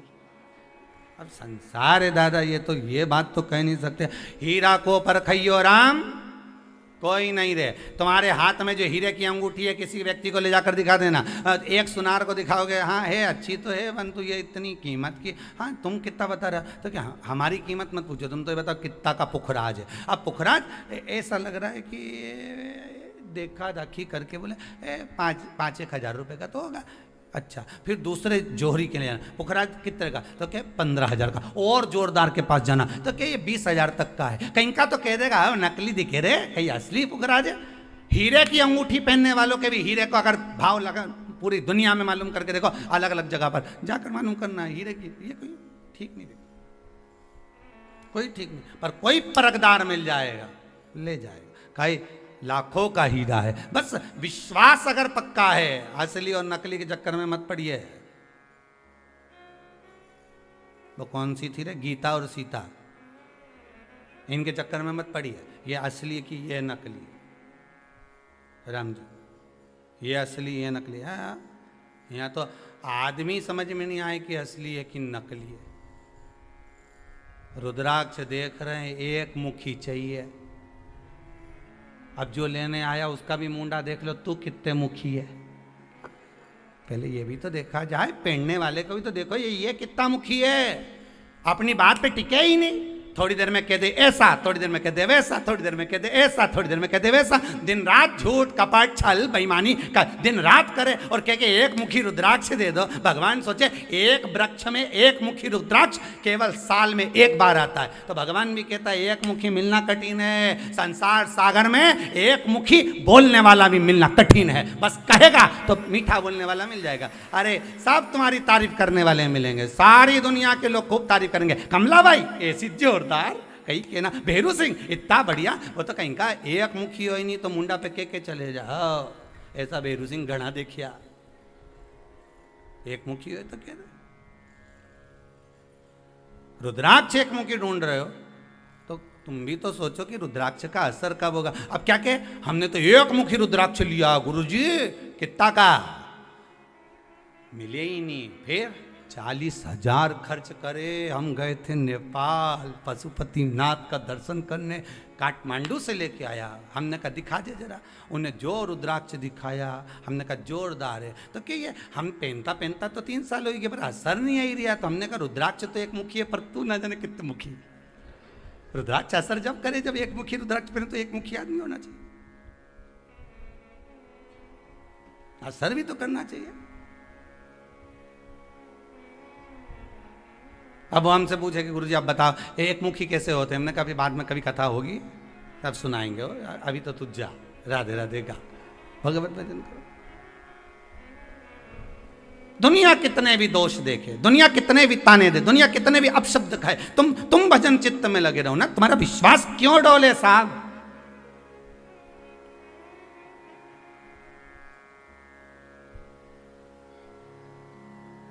तुम्हारा भरोसा क्यों डोलना चाहिए, तुम्हारा विश्वास क्यों डोलना चाहिए।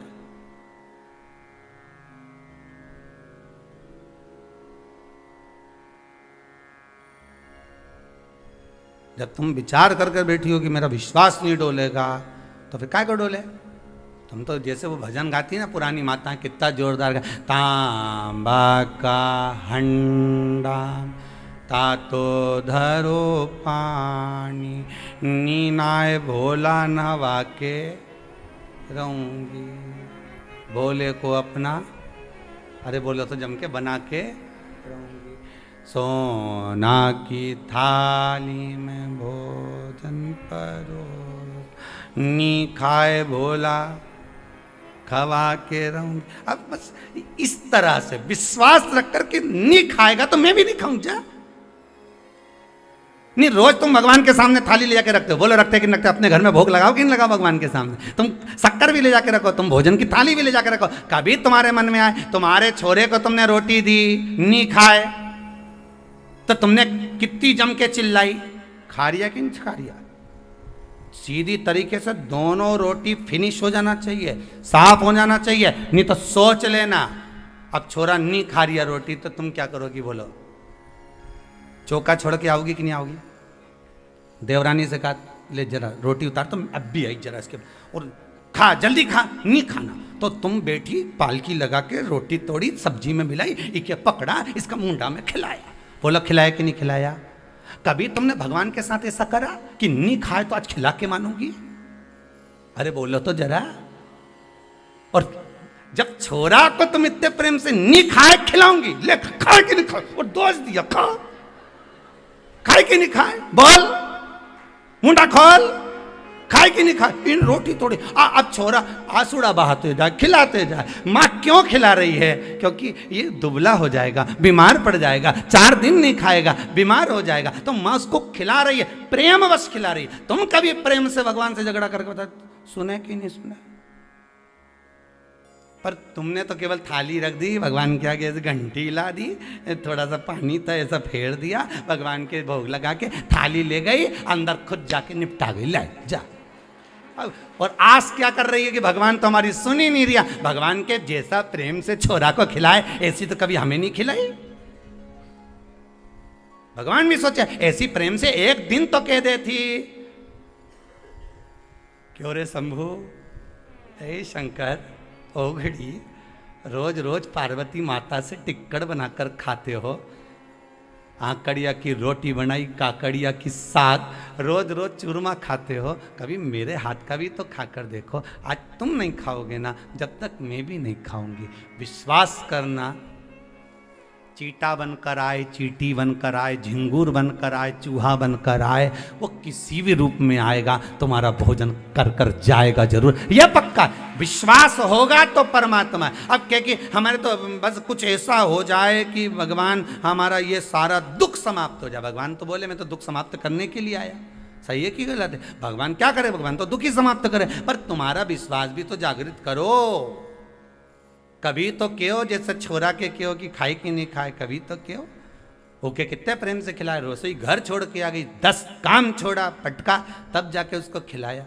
और नहीं खाए तो भी नहीं खाए तो उसके मिस मिस के खूब मुंडा में भर भर के खिलाया। भगवान भी ऐसी आस लगा के बैठे कि हूं तो तेरा ही, एक दिन तो दिल से खिला।